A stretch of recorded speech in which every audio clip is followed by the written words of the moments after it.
beberapa hal yang kami akan komit dari Kemendikbudristek untuk mengurangi kecemasan di masyarakat. Yang pertama, menurut saya salah satu hal yang harus kita lakukan adalah memastikan bahwa universitas-universitas, terutama perguruan tinggi negeri, untuk memastikan Kemendikbud punya peran yang sangat kuat untuk Pemirsa, memastikan Anda menyaksikan saat ini rapat kerja antara Komisi 10 Dewan Perwakilan Rakyat bersama dengan Menteri Pendidikan dan Kebudayaan, Riset dan Teknologi Nadiem Makarim yang membahas salah satu hal utama adalah uang kuliah tunggal atau UKT yang belakangan ini menuai polemik karena kenaikannya yang signifikan. Kita simak berikut ini. Bahwa lompatan-lompatan yang tidak masuk akal atau tidak rasional itu akan kami berhentikan, ya. Jadi kami akan memastikan bahwa kenaikan-kenaikan yang tidak wajar itu akan kami cek, kami evaluasi, kami assess, dan saya ingin meminta semua ketua perguruan tinggi dan prodi-prodi untuk memastikan bahwa kalaupun ada peningkatan harus rasional, harus masuk akal, dan tidak berburu-buru tergesa-gesa melakukan lompatan yang besar. Itu adalah komitmen pertama. Yang kedua adalah, dan ini komitmen bersama, bukan hanya Kemendikbud, tapi juga Komisi 10. Harapan saya ini menjadi komitmen bersama, bahwa dengan adanya kebijakan ini mendorong baik Komisi 10 maupun juga Kemdikbudristek untuk berjuang, untuk meningkatkan KIPK, untuk mahasiswa-mahasiswa yang dari tingkat ekonomi yang sangat membutuhkan. Jadi sebenarnya kami selama ini tentunya KIPK itu sudah meningkat ya dari tahun ke tahun, dan banyak kebijakan kita yang malah memperbesar unit cost daripada KIPK sehingga bisa masuk prodi-prodi yang mungkin lebih mahal tapi yang dengan akreditasi yang tinggi. Kami akan terus berjuang untuk ini dan berjuang untuk meningkatkan total jumlah KIPK, karena memang Bapak Ibu, situasi yang paling ideal, yang terbaik adalah tangga UKT dilaksanakan sehingga yang mampu membayar lebih banyak, yang tidak mampu membayar lebih sedikit. Dan untuk melaksanakan itu secara efektif, kita harus memastikan di bagian tangga paling rendah, yang paling tidak mampu, itu diberikan kesempatan melalui KIPK. Jadi komitmen kami adalah untuk berjuang ke kementerian-kementerian lain dan dan harapan kami Komisi 10 bergabung dengan kita untuk berjuang untuk meningkatkan anggaran KIPK sehingga kita memastikan bahwa yang tidak mampu masih bisa mengikuti perguruan tinggi. Itu mungkin beberapa poin besar yang ingin kami utarakan. Tentunya setelah ini Ibu Sekjen akan menjelaskan sedikit mengenai postur anggaran kita, di mana masih juga banyak sekali mispersepsi di masyarakat mengenai berapa sih anggaran yang dikontrol oleh Kemendikbudristek.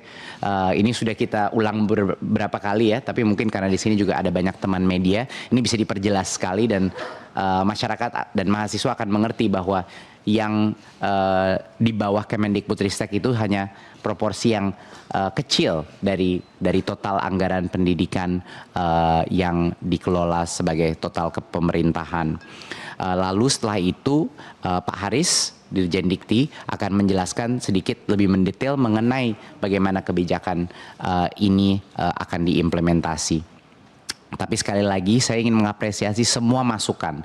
Saya tahu banyak kecemasan yang mungkin berdasarkan informasi yang mungkin tidak semuanya informasinya benar, tapi juga banyak kecemasan juga mengenai bagaimana keadilan dan afirmasi di sistem perguruan tinggi kita. Dan menurut saya itu adalah kritik dan masukan yang sangat valid, dan saya senang sekali bahwa banyak mahasiswa mengambil tindakan untuk menyuarakan pendapat ini sehingga mendorong kita untuk lebih berjuang lagi untuk mahasiswa di Indonesia.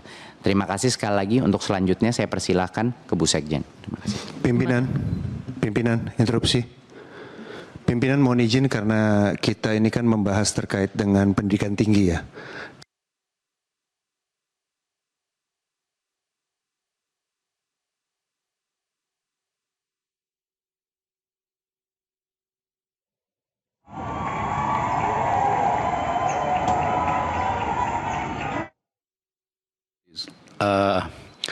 boleh jadi karena mungkin sebagian besar masyarakat di Indonesia belum hafal dirjennya yang mana. Silakan Mas Menteri memperkenalkan. Terima kasih. Untuk memperkenalkan, ini Prof. Haris adalah Dirjen Dikti baru kita. Dulunya dekan di UI, ya. Warek di UI, dan sekarang sudah berapa bulan Pak? Udah 2-3 bulan ya, sudah dalam tugasnya, dan kemarin sempat di Raker Ferenjob Pak, sudah hadir di sini perkenalkan. Jadi itu kira-kira perkenalannya. Kami sangat senang punya Prof. Haris di sini, dan tentunya isu ini menjadi prioritas nomor 1 sekarang Prof. Haris untuk memastikan implementasinya tidak merugikan masyarakat, mahasiswa dan perguruan tinggi.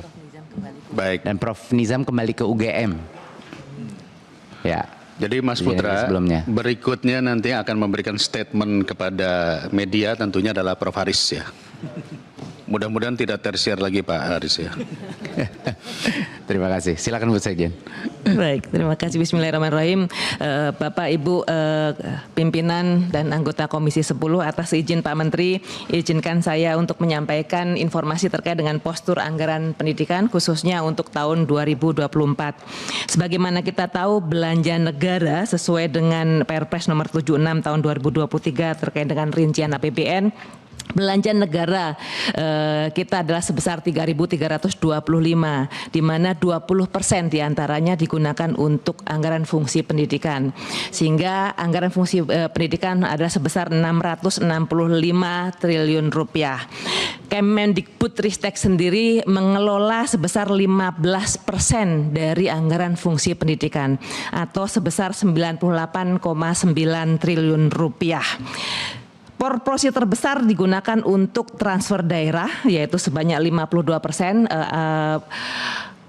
grafik biru di sebelah kiri, dengan anggaran sejumlah 346,5 triliun. Digunakan untuk dana alokasi umum dan dana alokasi khusus, baik itu untuk fisik maupun non-fisik. Untuk DAU mencakup juga gaji dan tunjangan pegawai negeri sipil yang ada di daerah. Kemudian ada 33% lainnya, yaitu sebesar 219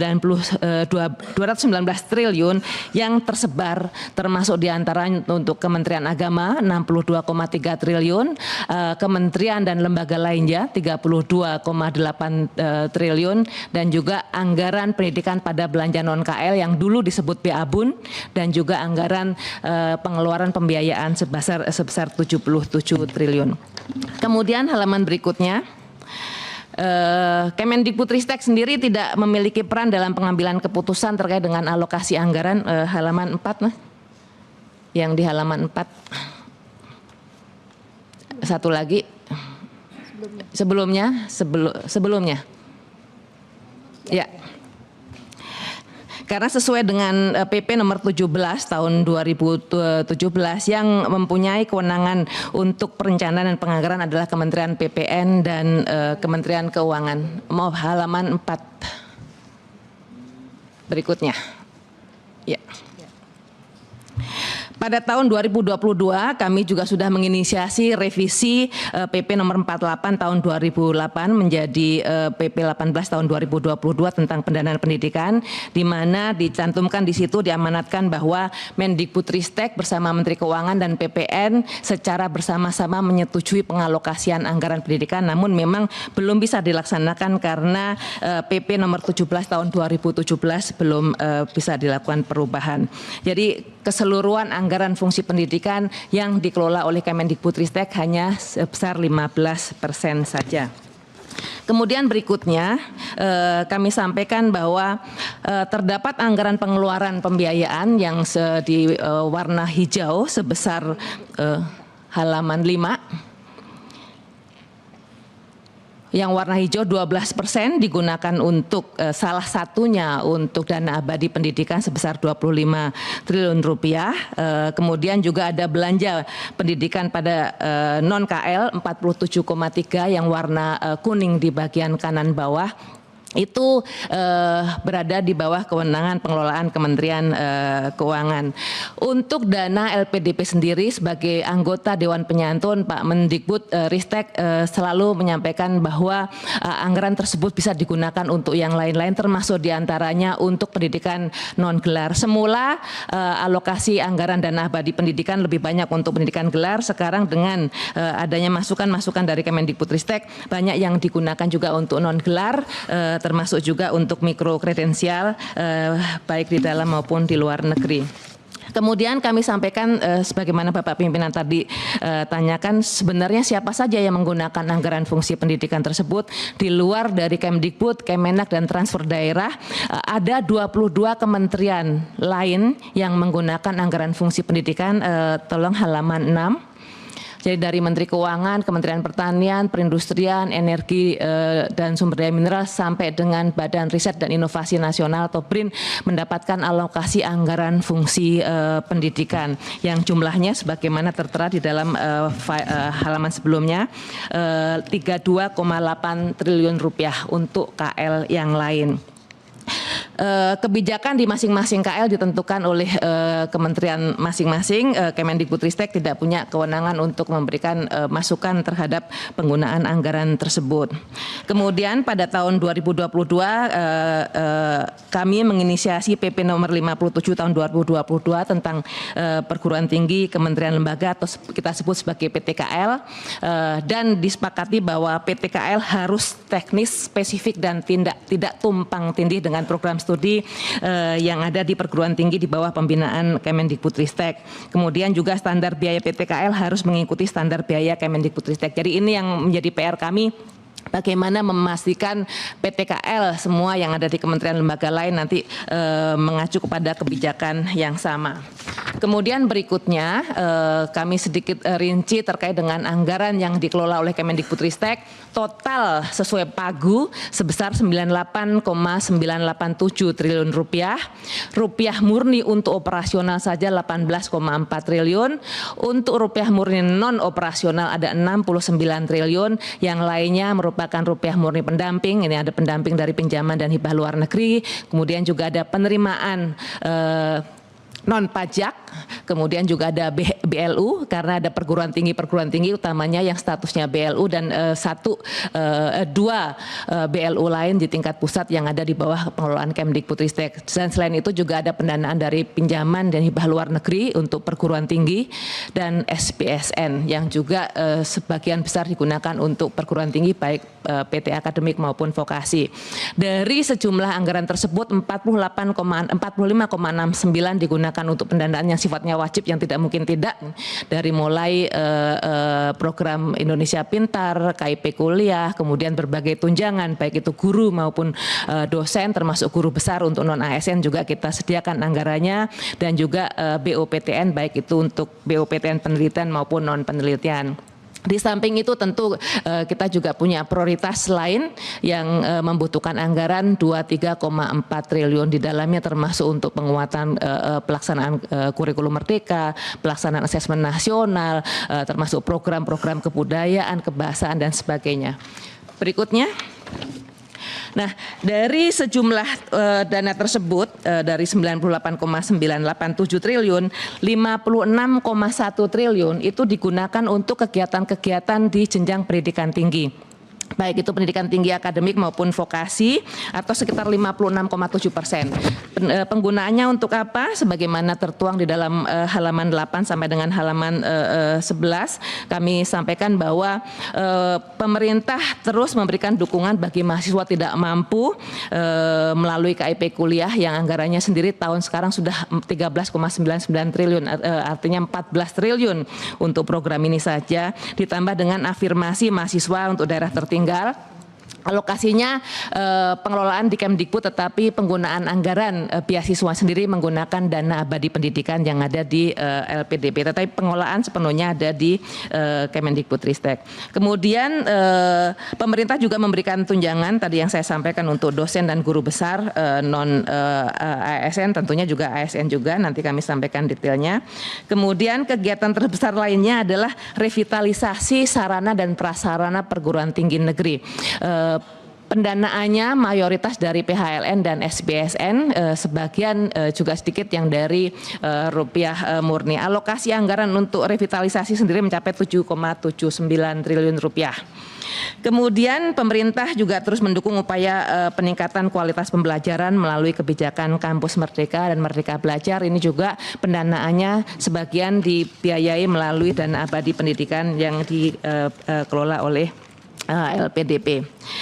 Upaya pengembangan kelembagaan perguruan tinggi juga diberikan prioritas, termasuk melalui akreditasi baik yang dilakukan oleh BAN PT maupun oleh lembaga akreditasi mandiri atau LAM-PT.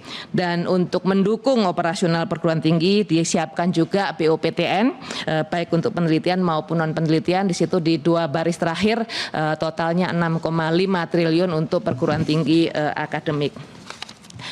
Berikutnya melalui dana PNBP atau PLU halaman 10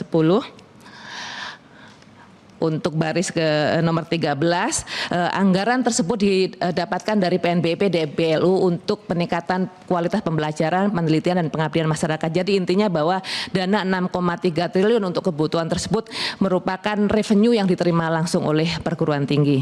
Jadi BLU dananya kita masukkan dan itu digunakan sendiri oleh perguruan tinggi, termasuk di dalamnya yang berasal dari masyarakat. Berikutnya terkait dengan program-program pendidikan tinggi khususnya untuk vokasi, prinsipnya setara ketika program-program dilaksanakan untuk perguruan tinggi akademik, maka perguruan tinggi vokasi juga mendapatkan perhatian yang sama. Seperti misalnya di situ ditetapkan BOPTN penelitian dan non penelitian juga digunakan untuk perguruan tinggi vokasi, baik itu politeknik maupun akademi komunitas. Kemudian revitalisasi sarana dan prasarana perguruan tinggi juga dilakukan, sama anggarannya juga berasal dari SBSN juga.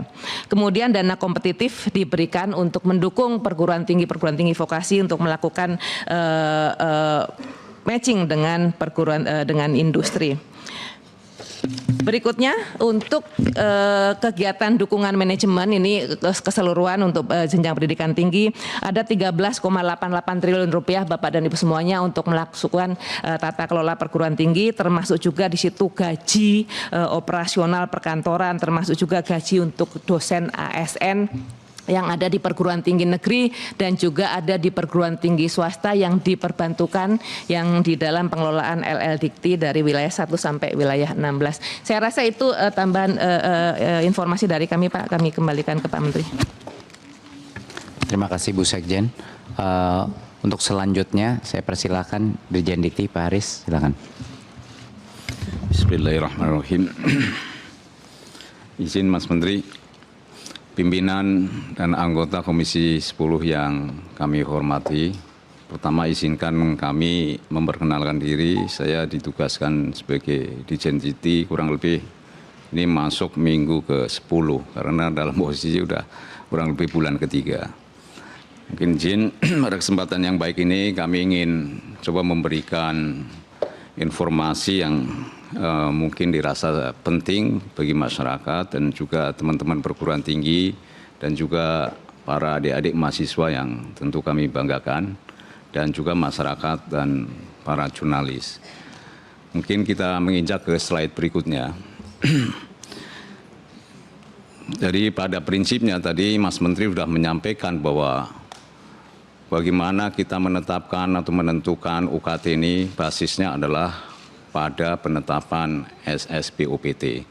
Dan ini saya pikir menjadi poin penting bagaimana kita mengimplementasikan dari Undang-Undang Nomor 12 Tahun 2012.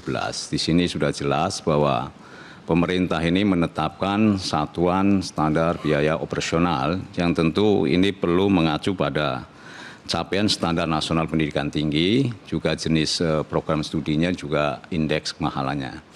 Dan ini kami implementasikan di dalam Permendikbud nomor 2 tahun 2024. Ini sebagai rasionalnya tentu kami mengacu pada Undang-Undang Dikti, di mana penyesuaian SSBOP ini barangkali hampir kurang lebih dari 2016 ini sudah tidak dilakukan penyesuaian, dan ini kita melakukan penyesuaian.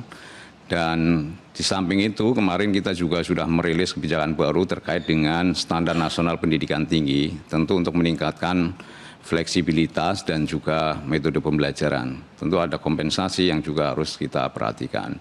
Di samping itu pemutakhiran SSBOP ini juga perlu dilakukan untuk memberikan ruang bagi dasar pengajuan BOPTN yang telah disesuaikan dengan kebutuhan. Berikutnya sebagai standar, slide berikutnya, standar bagaimana kita menetapkan uang kuliah tunggal ini. Tentu kami juga sekali lagi mengacu pada pasal 88, itu Undang-Undang Nomor 12 Tahun 2012.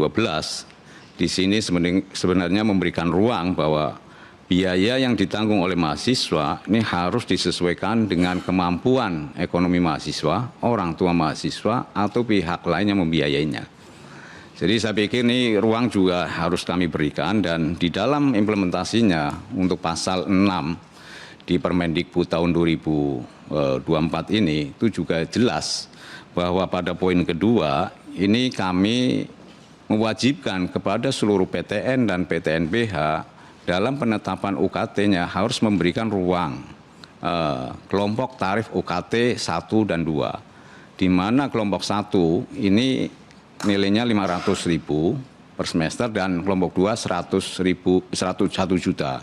Artinya kalau mahasiswa mendapatkan kelompok 1 500.000, kalau kita bagi 6 kurang lebih kita hanya membayar sekitar 87.000 rupiah. Artinya kalau kita yang 1 juta mungkin 2 kalinya 169. Kalau kita bandingkan ini kan angka yang saya pikir bisa diakomodir dan ini murah sekali. Dan sebenarnya ini ruang ini yang kita berikan pada konsep asas berkeadilan tadi yang disampaikan oleh Mas Menteri. Konsepnya adalah mengedepankan berkeadilan dalam arti kita memberikan sebuah ruang bagi mereka yang tidak mampu dan juga memberikan ruang bagi mereka yang memiliki kapasitas. Jadi konsep berkeadilan ini dalam rangka menemukan titik keseimbangan antara willingness to pay dengan ability to pay. Jadi kita harus bisa menempatkan mereka yang mempunyai kapasitas juga harus diberikan ruang. Nah ini asas keberadilan ini yang kita tekankan. Dan yang kedua adalah asas inklusivitas. Artinya ini juga sebenarnya pendidikan itu bisa diakses oleh semua kalangan, mereka yang memiliki kemampuan secara kapasitas finansial maupun mereka yang tidak memiliki.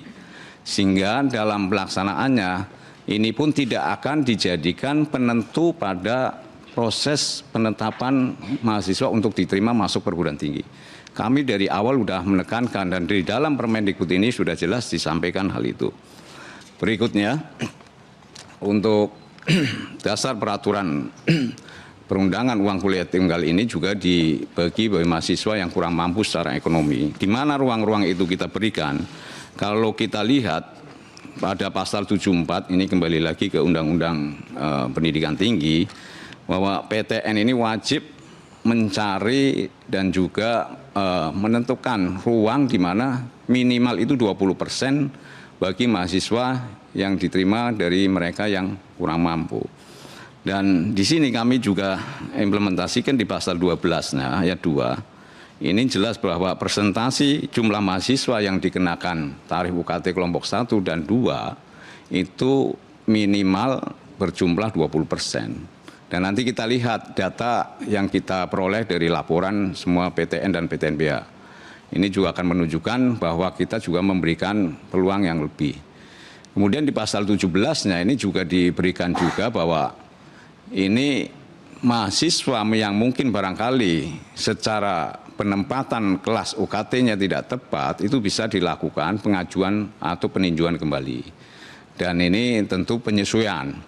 Dan tadi juga dijelaskan oleh Mas Menteri bahwa semua kebijakan UKT yang baru ini hanya berlaku untuk mahasiswa baru. Sehingga untuk mahasiswa yang lama tidak terdampak oleh ini. Dan kami sangat memahami bahwa situasional ini yang perlu kami luruskan. Dan ruang ini yang kami berikan seluas-luasnya, dan tentu kami melakukan beberapa kali pertemuan dengan para rektor ini untuk memastikan bahwa kampus juga harus melaksanakan 2 kelas ini. Jadi kelas UKT 1 dan kelas UKT 2. Kemudian apa yang menjadi komunikasi kami dengan para rektor PTN maupun PTNBH bisa dilihat di slide berikutnya. Kami sekali lagi menekankan kepada pimpinan perguruan tinggi ini agar mengedepankan asas berkeadilan dan juga asas inklusivitas. Jadi penentuan besaran UKT ini harus dilakukan dengan mempertimbangkan kemampuan ekonomi mahasiswa, orang tua atau pihak lain yang membiayainya. Ini sudah jelas dan kami terus memonitor. Dan PTN maupun PTNBH ini harus dapat diakses oleh semua mahasiswa dari berbagai kalangan, mulai dari yang kurang mampu sampai mereka yang memiliki kapasitas atau berkecukupan. Kemudian yang kedua, ini kami tegaskan lagi bahwa hukumnya adalah wajib PTN dan PTNBH untuk membuka kelas tarif kelompok 1 dan kelas tarif kelompok 2 ini. Dan sebaliknya, ini kan sebagai asas berkeadilan, kita juga harus memberikan ruang kelompok UKT, kelompok tinggi, ini diberikan untuk mereka yang memiliki kapasitas atau kemampuan. Dan kemudian yang berikutnya adalah kami juga minta kepada PTN maupun PTNBH untuk bisa menempatkan mahasiswa pada kelompok UKT yang sesuai dengan kemampuan ekonominya. Ini jadi poin penting yang terus kami sampaikan kepada para pimpinan PTNBH. Jadi jika pemimpin PTNBH menetapkan UKT yang baru, maka ini juga berlaku untuk mahasiswa baru. Tidak ada perubahan UKT bagi mahasiswa yang sedang menempuh pendidikan. Ini yang perlu dipertegas bahwa kami juga memberikan ruang keberpihakan tentu kepada mahasiswa dan juga masyarakat bahwa ruang ini diberikan seluas-luasnya bahwa asas keberadilan ini yang harus kita kedepankan. Berikutnya, mungkin sebagai gambaran, kami juga melakukan analisis terhadap data-data yang sudah kami kompilasi dari data tahun 2023 dengan data tahun 2024. Kalau kita perhatikan, UKT itu yang tadi disampaikan Mas Menteri sebagai anak tangga ini kan berjenjang, yaitu dari UKT 1 sampai UKT 12. Kalau kita perhatikan UKT 1 sampai UKT 5 ini kan more or less inline ya, beririsan sama, artinya di sini tidak ada kenaikan. Dan UKT menengah itu UKT 5 dan UKT 8, 9 ini kan relatif lah kalaupun ada kenaikan. Dan kalau kita perhatikan di UKT tinggi, kalau kita mungkin buat 3 klasifikasi ya, rendah, sedang, tinggi, itu juga kenaikannya tidak terlalu tinggi. Nanti kita coba data yang diperoleh, bagaimana anak-anak memberikan masuk pada kelompok mana. Berikutnya kita sampaikan gambaran grafiknya, slide berikutnya. Nah, di sini kami ingin menunjukkan bahwa UKT rendah, sedang, dan tinggi. Ini untuk tahun 2023, tahun 2024. Kalau kita perhatikan, di tahun 2024, UKT yang tadi rendah ini 24%, sedangkan di 2004 29%. Artinya kalau kita kembali kepada tadi Undang-Undang Dikti dan juga Permendikbud, kewajiban sebenarnya PTN dan PTNBH itu kan 20%. Ini kita sudah mencapai 29%, artinya sudah melebihi dari kewajiban. Nah, ini sebenarnya yang terus kami dorong juga. Dan kalau kita perhatikan UKT yang tinggi ini hanya untuk di 2024 itu sekitar 3,7%. Dan ini pun sebenarnya kan untuk PTN ini lebih banyak porsi atau kuota yang diberikan pada saat seleksi nasional. Nah ini yang mereka itu basisnya hampir 60%, 70%, 30% yang mereka yang berbasis mandiri ini juga relatif kecil. Artinya di sini sebenarnya ruang yang menjadi ruang bagi mereka yang tidak memiliki kemampuan secara ekonomi ini sangat terbuka lebar. Dan kami memahami PTN, PTNBH, begitu kami sampaikan itu sangat mengakomodir. Dan beberapa kali mungkin keluhan nanti yang juga perlu kami laporkan juga. Berikutnya mungkin perlu kami sampaikan juga, slide berikutnya izin. Ini sebagai contoh, jumlah mahasiswa baru yang menurut kelompok UKT pada beberapa PTN maupun PTNBH, ini penting juga kami laporkan. Kemarin yang banyak informasi dari kalangan PSIM atau media ini kan Universitas Sumatera Utara, Universitas 11 Maret, Universitas Riau, dan Universitas Jenderal Sudirman. Nah ini mungkin pimpinan dan anggota Komisi 10 kami ingin menyampaikan bahwa UKT rendah tetap merupakan dominasi dari para mahasiswa itu. Kita lihat mungkin di UKT rendah untuk USU Sumatera Utara itu 862. Itu kan angkanya sudah cukup besar. Kalau kita bandingkan dengan UKT tinggi yang atas hanya 248. Bahkan barangkali yang kemarin cukup rame itu di Universitas Jenderal Sudirman. Itu kalau kita perhatikan di Universitas Jenderal Sudirman itu justru angka di UKT rendah juga banyak. Hampir berapa? Itu 867. Kalau kita bandingkan dengan UKT tingginya hanya sekitar 12 mahasiswa. Kami terus meminta pada para rektor agar bila mereka ada keberatan berikan ruang untuk konsultasi. Dan ini saya pikir waktu yang lama dan pengalaman kami di universitas ini ruangnya sangat terbuka lebar dan orang tua mahasiswa bisa melakukan upaya konsultasi dan peninjauan kembali. Tentu ya universitas ini membutuhkan data sebagai bentuk klarifikasi atau mungkin justifikasi bagaimana keringanan ini diberikan. Dan ini saya pikir data yang bisa memberikan informasi pada masyarakat juga bahwa ini yang terjadi di perguruan tinggi. Dan berikutnya kami berusaha untuk memberikan penjelasan apa yang mungkin barangkali kami anggap sebagai kesalahpahaman. Mungkin seringkali ada istilah UKT semua mahasiswa naik secara tajam. Ini kami perlu menjelaskan bahwa terus terang ini tidak ada perubahan UKT untuk mahasiswa yang sedang menempuh pendidikan. Jadi penetapan UKT 2024 ini hanya berlaku untuk mahasiswa baru. Jadi jika pemimpin PTN menetapkan UKT baru maka hanya diberlakukan kepada mahasiswa baru. Kemudian poin yang kedua, ini kan disampaikan juga yang beredar di masyarakat ada semua tingkatan UKT tarifnya tinggi. Ini juga kami perlu menjelaskan bahwa tingkatan kelompok UKT tadi itu berjenjang seperti anak tangga yang disampaikan Mas Menteri. Ini artinya untuk memberikan ruang bagi mereka yang tidak memiliki kemampuan dan mereka yang kurang secara ekonomi. Jadi tetap yang namanya kelompok UKT itu bervariasi untuk mengakomodasi keragaman latar belakang ekonomi mahasiswa. Ini jelas ruangnya. Kemudian ini juga untuk tingkatan kelompok UKT yang baru tetap harus mencakup kelompok 1 dan kelompok 2. Jadi hampir semua perguruan tinggi, PTN dan PTNBH wajib memberikan ruang ini. Nah ini sebenarnya yang bisa digunakan bagi masyarakat yang memiliki kekurangan ekonomi. Kemudian mahasiswa yang ditempatkan pada kelompok UKT sesuai dengan kondisi ekonominya tadi. Jadi ini memberikan sebuah ruang bagi mereka yang memiliki kapasitas, ya kita berikan.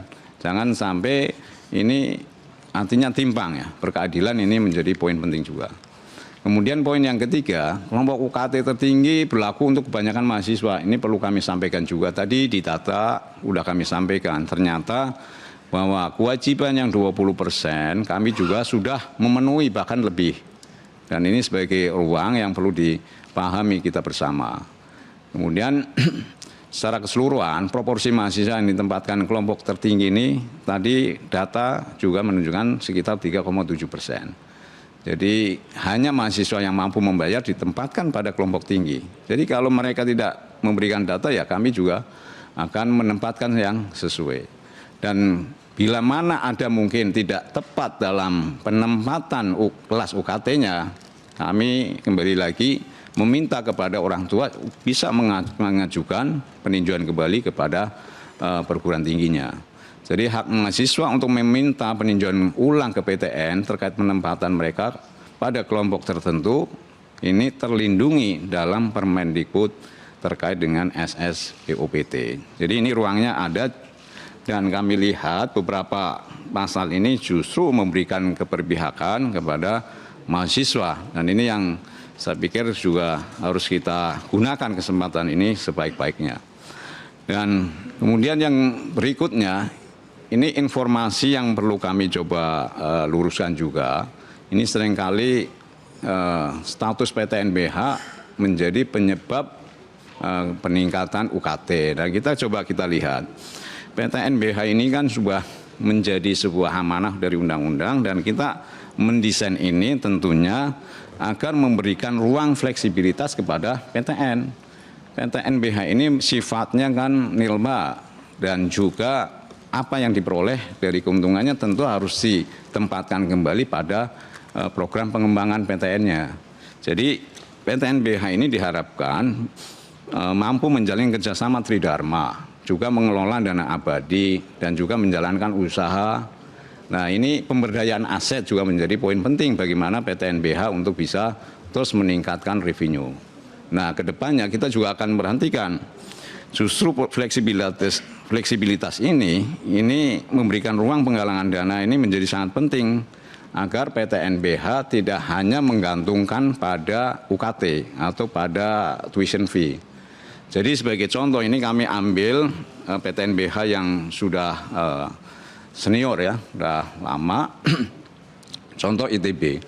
Kalau kita perhatikan di biaya pendidikan, tahun ITB ini PTNBH mulai tahun 2016. Tahun 2023 bagaimana pendanaan dari UKT?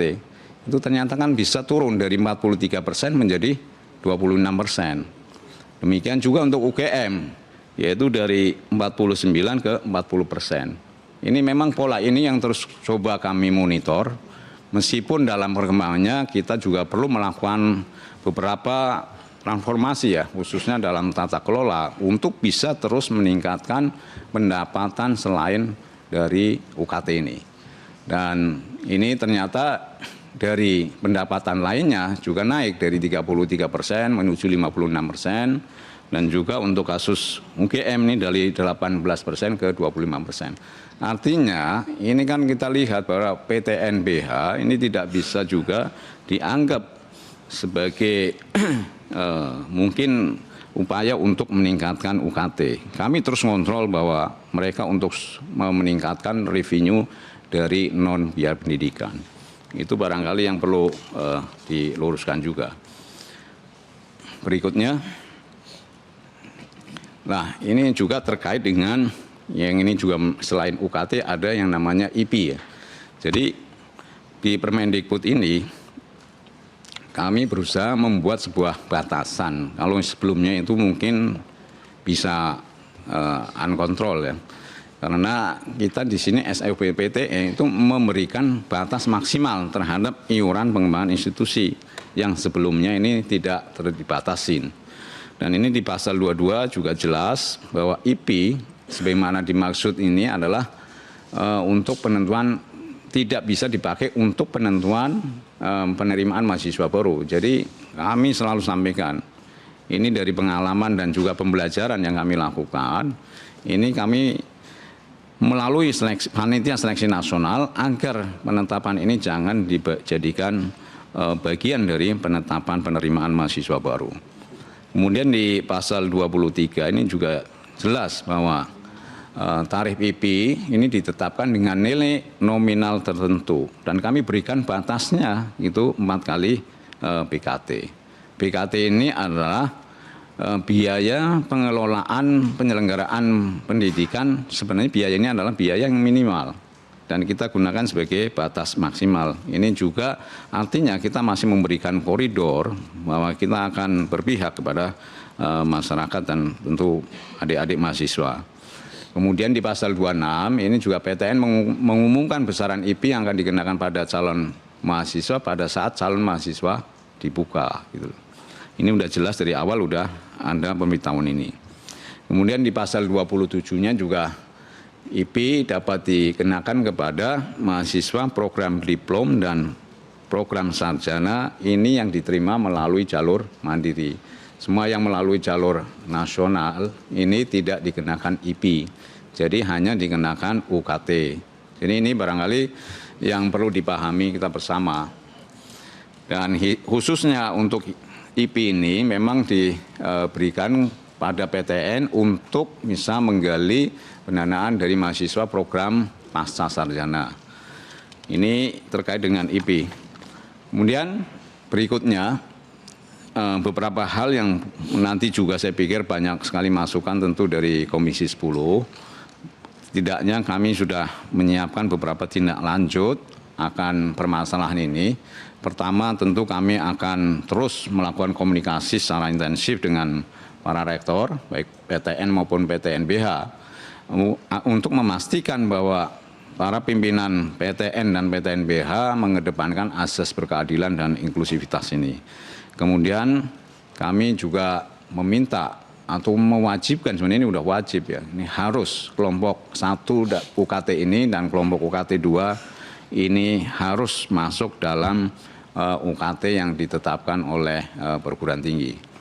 Kemudian kami juga memberikan ruang mahasiswa baru yang mungkin keberatan dalam penempatan ruang kelompok UKT-nya yang mungkin tidak sesuai dengan kemampuan ekonominya, maka dapat mengajukan peninjauan ulang kepada pimpinan perguruan tinggi. Saya yakin para rektor ini akan responsif dan menerima dan menindaklanjuti permintaan peninjauan ulang dari para mahasiswa ini. Kemudian yang ketiga, kami juga ingin menindaklanjuti laporannya masuk mengenai kebijakan UKT dari PTN yang tidak sesuai dengan Permendikbud. Jadi kalau memang ada hal-hal yang apa yang kami sampaikan tadi tidak direspon oleh pimpinan perguruan tinggi, ya bisa laporkan ke kami agar bisa kami lakukan komunikasi dan juga koordinasi secepat mungkin. Barangkali ini yang bisa kami sampaikan, Mas Menteri dan Bapak Ibu semua. Terima kasih. Assalamualaikum warahmatullahi wabarakatuh. Terima kasih Pak Haris untuk penjelasannya yang sangat jelas mengenai beberapa mispersepsi ya yang ada di sosial media dan di masyarakat mengenai kebijakan ini dan juga dampak dari kebijakan ini. Terima kasih untuk klarifikasinya. Untuk selanjutnya saya akan persilakan Bu Sekjen untuk sedikit membahas mengenai KIP. Terima kasih. Terima kasih Pak Menteri. Izin Bapak Ibu pimpinan dan anggota Komisi 10 kami menyampaikan tren dari penganggaran KIP kuliah dari tahun 2020 sampai dengan tahun 2024. Anggaran yang dialokasikan untuk program KIP kuliah ini semakin lama semakin besar. Dari tahun 2020 hanya 3,7 triliun rupiah untuk 552 ribu mahasiswa, meningkat menjadi 7,5 triliun, meningkat lagi tahun 2022 menjadi 9,9 triliun. Tahun lalu sudah meningkat 11,7 triliun dan tahun ini dialokasikan sebesar 13,9 triliun rupiah untuk total 985,5 ribu mahasiswa. Mereka diantaranya 200 ribu mahasiswa baru, kemudian juga yang sedang berjalan 700 ribu dan juga untuk melanjutkan. Yang tahun lalu kita berikan bantuan biaya pendidikan sebesar 85 ribu mahasiswa. Kalau kita lihat skemanya banyak sekali perubahan yang terjadi sehingga anggarannya juga yang kita alokasikan menjadi begitu tinggi. Jika KIP kuliah menggunakan mekanisme sebelumnya tahun 2020, besaran uang kuliah hanya sekitar 2,4 juta saja, segitu saja. Kemudian biaya hidup juga 700 ribu per bulan, disamakan di semua tempat di Indonesia. Melalui kebijakan yang baru sejak mulai tahun 2021, dilakukan satuan biaya majemuk. Dilihat akreditasinya menurut program studi untuk A atau unggul kita bisa memberikan bantuan sampai 12 juta per semester, kemudian juga untuk yang B bisa 4 juta dan yang untuk prodi akreditasi C atau baik 2,4 juta. Kemudian biaya hidup juga disesuaikan dengan tingkat kemahalan daerah dari mulai 800 ribu sampai dengan klaster tertinggi 1,4 juta rupiah. Dengan perubahan-perubahan tersebut dan itu berlaku juga untuk yang tahun sebelumnya, maka alokasi anggaran yang kita sediakan tahun ini sampai hampir 14 triliun rupiah.